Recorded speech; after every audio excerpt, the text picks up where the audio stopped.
Une des choses que je fais dans mon travail, c'est d'éplucher ce qu'il y a dans un téléphone cellulaire. Puis on se demande souvent qu'est-ce qu'on peut trouver dans un téléphone cellulaire. Ben, premièrement, ce que vous devez savoir, c'est que dans votre téléphone, on est capable de trouver énormément de choses que vous savez même pas qui sont à l'intérieur. On va être capable de trouver l'historique Internet, les déplacements, les connexions autour cellulaires, donc un peu les coordonnées géographiques, toutes les connexions Bluetooth, donc tous les appareils que vous avez connectés, déconnectés de votre téléphone, tous les tracking en lien avec la santé, donc le nombre de pas, les déplacements, les élévations et tout. On va être capable de reconstruire ça aussi.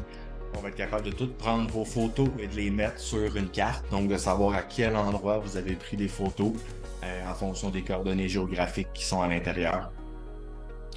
On va aussi être capable d'analyser évidemment tous les messages textes, les conversations électroniques qui sont dans votre téléphone. Donc, on parle essentiellement de tout ce qui est SMS et les conversations e-message ou les messages Google.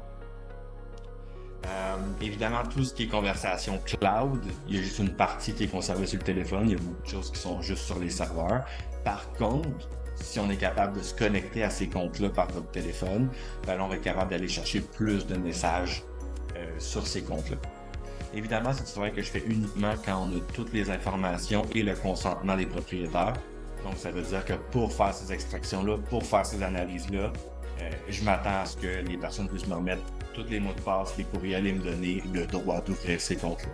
Mais oui, je suis capable d'aller chercher toutes ces informations-là.